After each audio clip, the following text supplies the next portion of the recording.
कितने बड़ी कृपा है ये, कितने बड़ी आशीर्वाद है।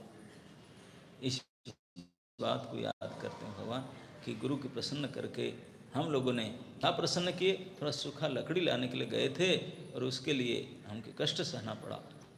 तो कष्ट सहने से गुरु प्रसन्न होते हैं। लकड़ी तो कई बार उनके आश्रम में, जब तक आश्रम में, आजकल तो गैस में कुकिंग तब तो नहीं करते थे, लकड़ी से ही करते थे, सूखा लकड़ी से भी करते होंगे। हमेशा कितने स्टूडेंट कितने बार लकड़ी लाए होंगे एवरीडे, लेकिन आज का केवल लकड़ी लाने का नहीं था।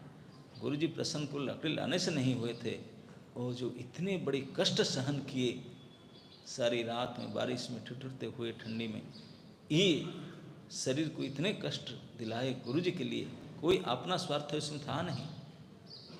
तो इसी से निस्वार्थ रूपेण अगर सेवा किया जाए और उसको कष्ट सहन किया जाए तो इसी में प्रसन्नता होता है, प्रसन्न होता है। तो इसी प्रसन्नता को होकर के उनको आशीर्वाद वाणी दिए थे। इस आशीर्वाद वाणी इस जन्म और परजन्म तक काम करता है। तो हम जो भी सब इस संस्था में, हमारे लिए गुरु आश्रम ही है, इसका निजावर गुरुगृह, क्योंकि यही प्रभुपाद जी के सोसाइटी है इसका। प्रभुपाद जी उसके आचार्य हैं, सष्टा है, सब कुछ उन्हीं के नाम पर किताब बेच करके, जो जो भी से उपाय करके हम खा पी कर रहे थे, सब उन्हीं के नमक खा रहे हैं, वही हमारे गुरुगृह है। तो उनको प्रसन्न करना हमारा एकमात्र धर्म है, कर्म है, होना चाहिए। और उनको कैसे प्रसन्न किया जाए? Now it is a best opportunity. ये दिसंबर मास गीता की जयंती, ऐसे भारतवर्ष तो गीता जयंती के लिए कहते हैं, लेकिन बाकी जगह में तो गीता जयंती नहीं है, एक्स मास मैराथन। इस समय में सबको छुट्टी मिलता है और सबको धन में मिलता है थोड़ा एक्स्ट्रा। तो जो भी हो, तो ग्रंथ वितरण करना, प्रभुपाद जी चाहते थे इस ग्रंथ को सारे लोगों के पास पहुंचा जाए। बोले मैं इतने परिश्रम करके लिखा और उसमें भगवान की दिव्य ज्ञान को दिया, कोई भी उसको अगर पढ़ेगा निश्चित रूप से उसको कल्याण होगा।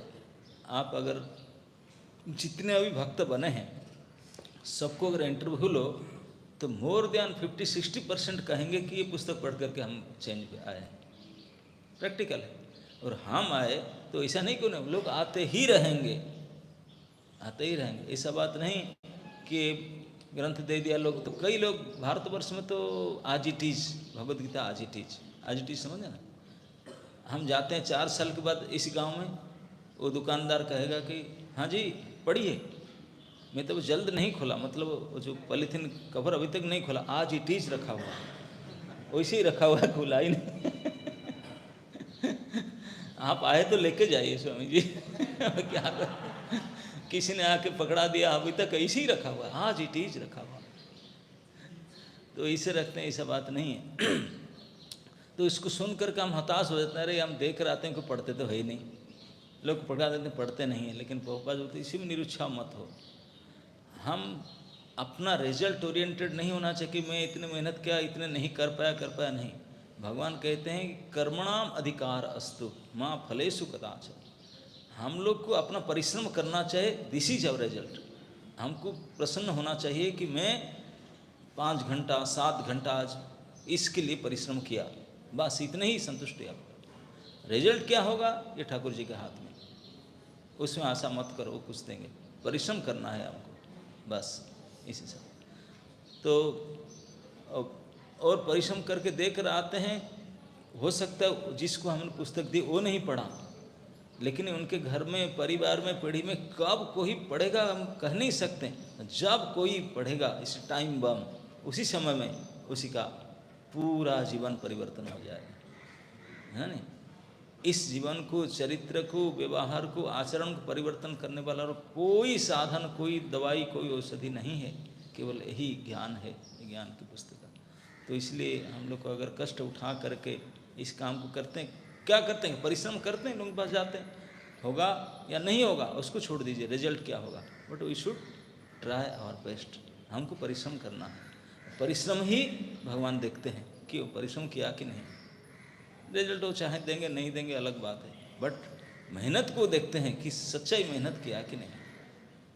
कृष्णार्थे स्वार्थ त्याग, हम सब स्वार्थ छोड़ करके कृष्ण के लिए थोड़ा मेहनत अगर करें, यही है हमारे तपस्या, यही हमारे त्याग, और इसी से गुरु जी प्रसन्न होते हैं। और एक बार प्रसन्न हो जाए तो जन्म सफल हो जाए। यही कृष्ण सुदामा चरित्र में सुदामा के साथ बात करते हुए कृष्ण ने यही हमको सिखा देते हैं, किस प्रकार हम कष्ट करके गुरु को प्रसन्न किए थे और इसी जन्म पर जन्म तक आशीर्वाद वाणी हम प्राप्त किए थे, वरदान प्राप्त किए थे। हरे कृष्ण।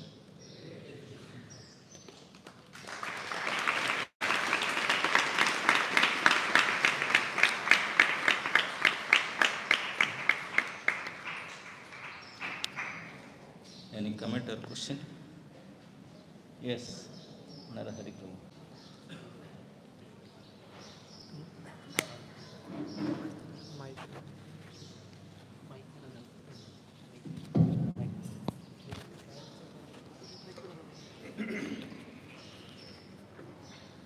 महाराज, पहले हमने देखा था कि भूख डिविजन होता था,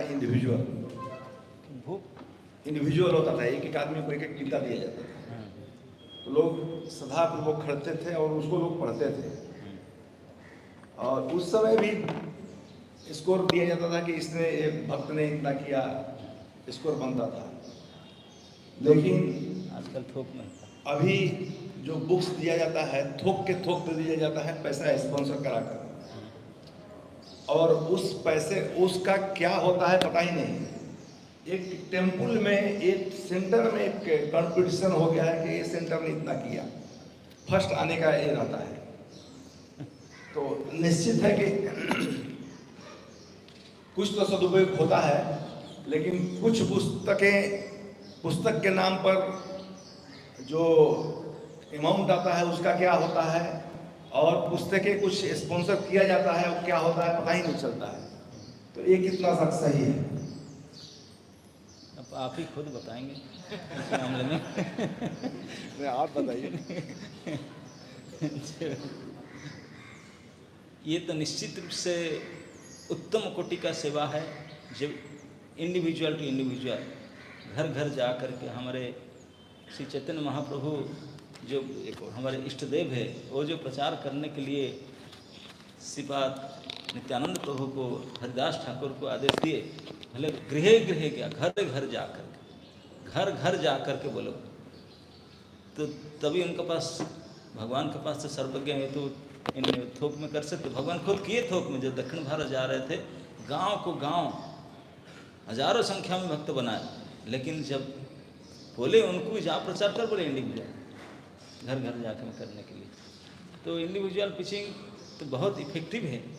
निश्चित रूप से हम जो एक व्यक्ति को मिल करके देते हैं, उनसे बातचीत करते हैं, वो पढ़ता है नहीं कुछ कर, हमारा आदान प्रदान होता है, अभिज्ञता बहुत अच्छा होता है। ये सबसे बेस्ट है।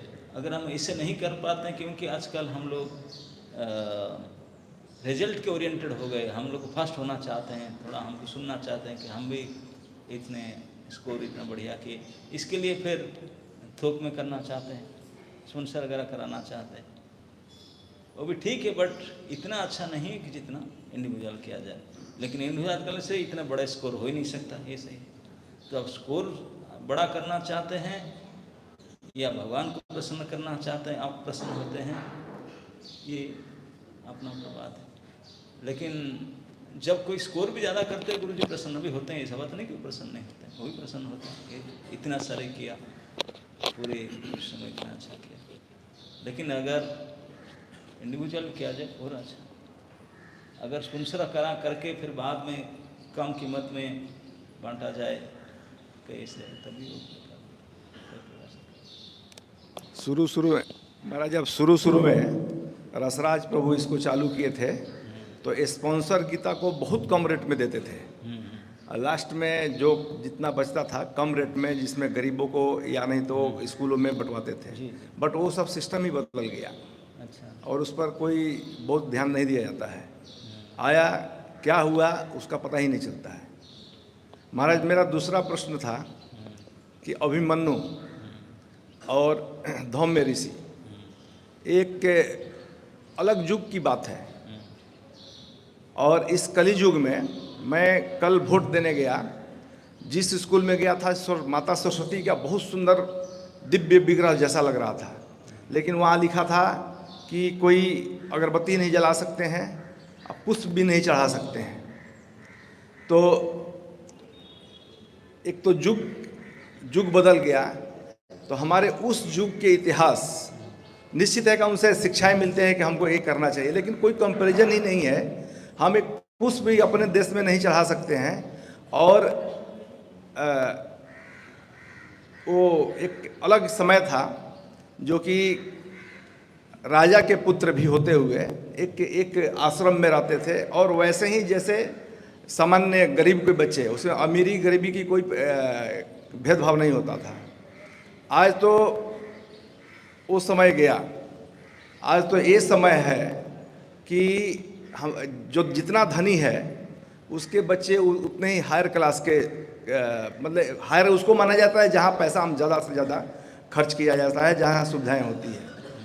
तो वो सब शिक्षाएं आजकल के युग में कितना काम करेगा? निश्चित रूप से शिक्षा कभी पुराना नहीं होता, शिक्षा हर समय समान। एक होता है कैरियर, एक होता है कैरेक्टर। आजकल सारे स्टूडेंट कैरियर ओरिएंटेड होते हैं, बट मैं कहता हूँ कैरेक्टर ओरिएंटेड होना चाहिए। ये हमेशा किसी भी युग में चरित्र रहता है, चरित्र बनता है, लेकिन आजकल उसके ऊपर कोई ध्यान ही नहीं, ना स्कूल कॉलेज टीचर, कोई माँ बाप, कोई उसके बारे में ध्यान चर्चा नहीं करता, जिस कारण से इस प्रकार का पतन होता है। हरे कृष्ण।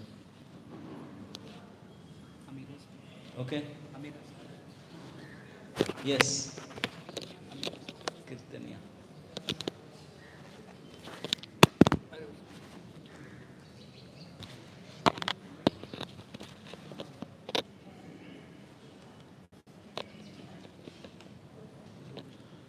हरे कृष्ण महाराज। हरे कृष्ण। एक्चुअली महाराज, सुदामा जी का दारिद्रता का कारण क्या है? क्योंकि तो उनको पूछना पड़ेगा। नहीं, जैसा हम सुने थे, ब्राह्मण दरिद्र होते ही हैं, उनके माता पिता भी ऐसे थे, वो भी थे। वो धनी होना नहीं चाहते ब्राह्मण लोग, दरिद्र उनका स्वभाव है। आपके पुराण में सुने थे उन्होंने कुछ खा लिया था, ऐसे किया था, उसकी पुराण कथा है, लेकिन वास्तविकता है। जो भागवत में इसका वर्णन है। जो 5 ब्राह्मण 5 घर के जाते थे, भिक्षा लेते थे, जितना होता उसमें संतुष्ट होते थे। हाँ, होते थे, क्योंकि उनका आवश्यकता जब कम था तो ज़्यादा कमाई क्यों करेंगे? यही प्रिंसिपल है, हम अपना आवश्यकता को कम करें। लेकिन आजकल हम आवश्यकता को इतना बढ़ा दिए तो फिर कमाई को बढ़ाना पड़ेगा। सिंपल लिविंग हाई थिंकिंग का ये प्रिंसिपल ऐसा नहीं है। सिंपल लिविंग मीन्स आपको आवश्यकता को जितने मिनिमम से मिनिमम आवश्यकता करो। प्रभुपाद कहते just to keep your body and soul together, जितना आवश्यक है इतना ही करो, बाकी समय को भक्ति में लगाना चाहिए। और कमाई में लगाएंगे सारे परिवार लग जाएंगे अर्थ कमाने के लिए, फिर भी मन नहीं घुसता, वो थोड़ी होता है। यस, सीताराम।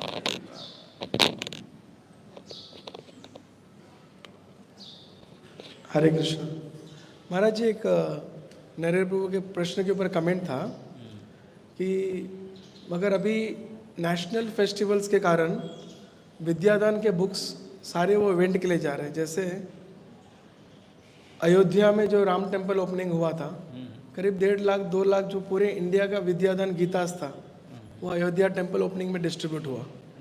इस साल का जो सारा विद्यादान का पूरा इंडिया का बुक्स है, वो तैयारी हो रही है कुंभ मेला में ले जाने के लिए। तो उसके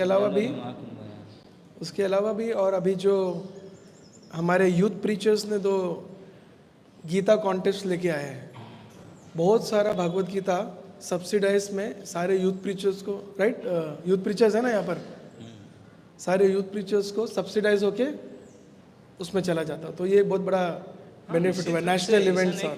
ये भी है जो उपयोग करते हैं इतने बड़े तरीका का, बहुत। आप तो काउंसिल मेंबर है, आपको तो रिपोर्ट मांगना चाहिए। कभी कोई नरहरि प्रभु को ले जाए कुंभ मेला में जो बंटन करते हैं।